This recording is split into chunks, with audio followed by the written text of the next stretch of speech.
Assalamualaikum warahmatullahi wabarakatuh. Saya Novia Fitriani dengan NIM 18735 Prodi Pendidikan Ekonomi, mata kuliah Teori Ekonomi Mikro dengan dosen pengampu Bapak Darmawan, Magister Manajemen di Universitas Pancasakti Bekasi. Baik, di sini saya akan memenuhi tugas ujian tengah semester saya dengan tema konsumen. Perilaku konsumen adalah studi tentang bagaimana individu, kelompok, atau organisasi membuat keputusan untuk membeli, menggunakan, atau membuang barang dan jasa. Ini melibatkan pemahaman tentang faktor-faktor yang mempengaruhi keputusan konsumen, termasuk preferensi, kebutuhan, nilai, budaya, dan faktor psikologis lainnya. Beberapa konsep kunci dalam perilaku konsumen meliputi: yang pertama, pemahaman konsumen. Ini melibatkan penelitian tentang motivasi, preferensi, sikap, dan perilaku konsumen. Yang kedua, proses keputusan konsumen. Ini melibatkan serangkaian langkah yang diambil oleh konsumen, mulai dari pengenalan kebutuhan hingga pembelian dan evaluasi pasca pembelian. Yang ketiga, faktor yang mempengaruhi keputusan konsumen, termasuk faktor internal seperti karakteristik demografis, preferensi, dan sikap, serta faktor eksternal seperti budaya, kelompok referensi, dan faktor lingkungan.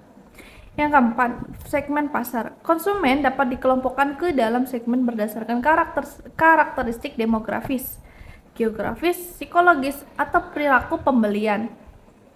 Yang kelima, pola konsumsi. Ini merujuk pada kebiasaan dan tren pembelian yang berkembang dalam masyarakat. Studi perilaku konsumen penting bagi pemasar untuk merancang strategi pemasaran yang lebih efektif, termasuk pengembangan produk, penentuan harga, promosi, dan distribusi. Dengan pemahaman yang baik tentang perilaku konsumen, perusahaan dapat lebih baik menjangkau target pasar mereka dan memenuhi kebutuhan dan keinginan konsumen dengan lebih baik. Terdapat beberapa tipe perilaku konsumen yang telah diidentifikasi oleh para peneliti dan pemasar. Di antaranya adalah yang pertama, pembelian impulsif. Konsumen melakukan pembelian tanpa perencanaan sebelumnya, seringkali dipengaruhi oleh faktor emosional atau promosi. Yang kedua, pembelian berencana. Konsumen membuat keputusan pembelian setelah melakukan penelitian, membandingkan harga, kualitas, dan fitur produk. Yang ketiga, pembelian rutin. Konsumen membeli produk atau layanan yang sudah dikenal dan biasa digunakan secara teratur tanpa mempertimbangkan alternatif lain. Yang keempat, pembelian berdasarkan kesetiaan merek. Konsumen cenderung memilih merek tertentu secara konsisten karena telah memiliki pengalaman positif sebelumnya dengan merek tersebut. Yang kelima, pembelian berdasarkan word of mouth. Konsumen dipengaruhi oleh rekomendasi dari teman, keluarga, atau ulasan online yang dalam membuat keputusan pembelian. Yang keenam, pembelian berdasarkan faktor sosial. Konsumen membeli produk atau layanan untuk memenuhi kebutuhan sosial atau untuk mencapai status atau juga pengakuan sosial dalam kelompoknya. Yang ketujuh, pembelian berdasarkan nilai. Konsumen memilih produk atau layanan yang konsisten dengan nilai-nilai pribadi seperti keberlanjutan, etika, ataupun tanggung jawab sosial perusahaan. Yang kedelapan, pembelian berdasarkan perasaan dan emosi. Konsumen membuat keputusan pembelian yang dipengaruhi oleh perasaan atau emosi seperti kebahagiaan, kesedihan, ataupun bisa kepuasan. Yang kesembilan, pembelian berdasarkan gaya hidup. Konsumen memilih produk atau layanan yang sesuai dengan gaya hidup mereka, termasuk kegiatan, minat, dan preferensi pribadi. Yang ke-10, pembelian berdasarkan situasi. Konsumen membuat keputusan pembelian yang dipengaruhi oleh situasi atau konteks spesifik seperti kebutuhan mendesak atau kesempatan yang terbatas. Pentingnya bagi pemasar untuk memahami tipe perilaku konsumen ini agar dapat mengembangkan strategi pemasaran yang efektif dan relevan untuk target pasar mereka. Mempelajari perilaku konsumen memiliki banyak manfaat bagi perusahaan dan pemasar, di antaranya memahami kebutuhan dan preferensi konsumen. Dengan memahami perilaku konsumen, perusahaan dapat mengetahui apa yang diinginkan dan diinginkan oleh pelanggan mereka.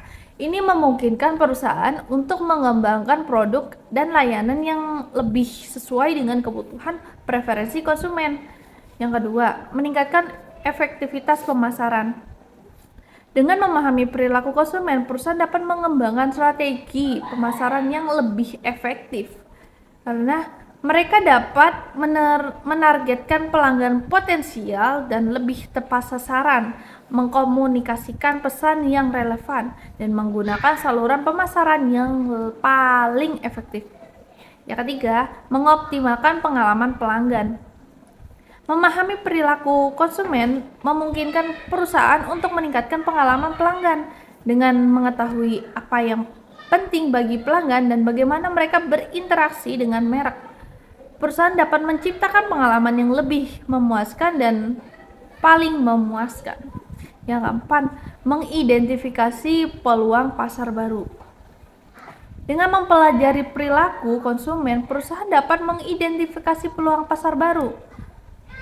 Mereka dapat mengetahui tren dan perubahan dalam perilaku konsumen yang dapat digunakan untuk mengembangkan produk atau layanan baru atau memasuki pasar yang belum dimanfaatkan. Yang kelima, meningkatkan keunggulan kompetitif. Memahami perilaku konsumen dapat menjadi sumber keunggulan kompetitif bagi perusahaan. Dengan memiliki wawasan yang lebih baik tentang pelanggan mereka daripada pesaing, perusahaan dapat mengembangkan strategi yang efektif untuk menarik dan mempertahankan pelanggan. Yang keenam, mengurangi resiko produk gagal.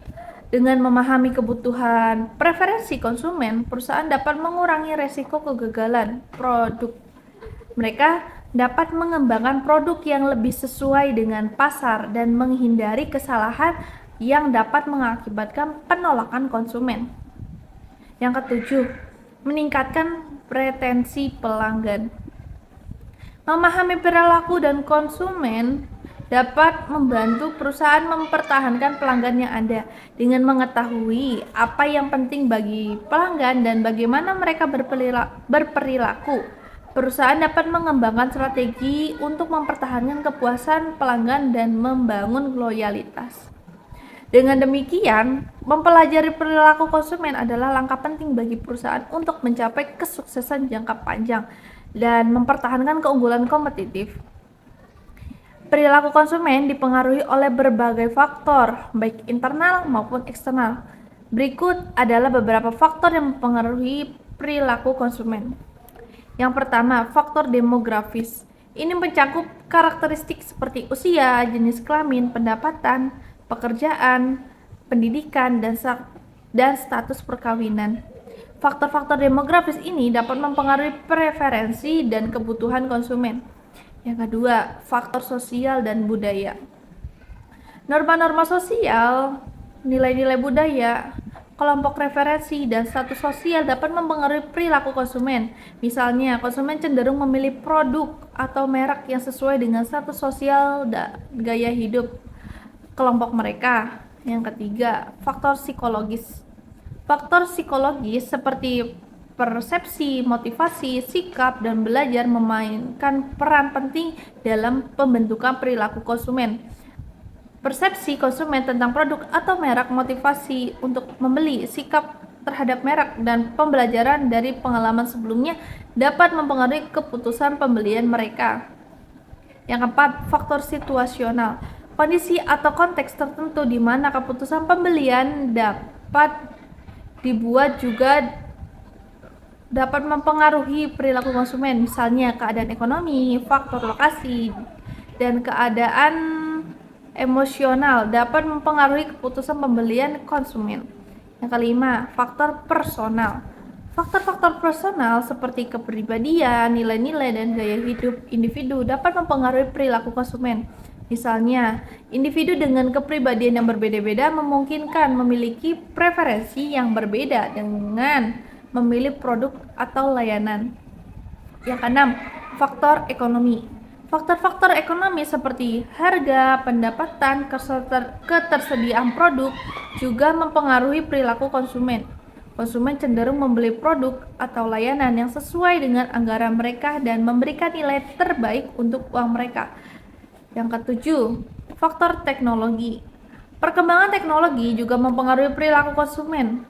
Perubahan dalam teknologi informasi dan komunikasi, misalnya, telah mengubah cara konsumen mencari informasi, berbelanja, dan berinteraksi dengan merek.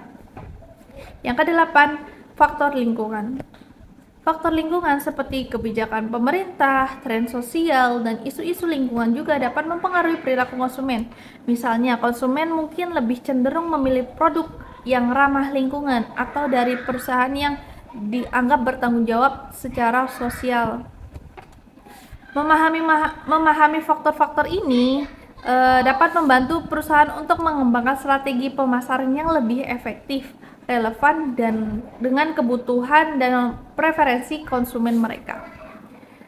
Sebagai contoh kasus permasalahan ekonomi mikro yang berkaitan dengan perilaku konsumen di sekitar saya, mari saya ambil contoh toko kelontong kecil di lingkungan sekitar.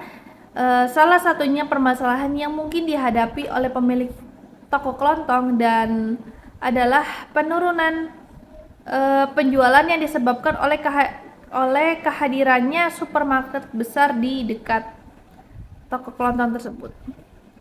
Permasalahannya, toko kelontong kecil mengalami penurunan penjualan karena konsumen lebih memilih berbelanja di supermarket besar yang menawarkan lebih banyak pilihan produk dengan harga yang kompetitif.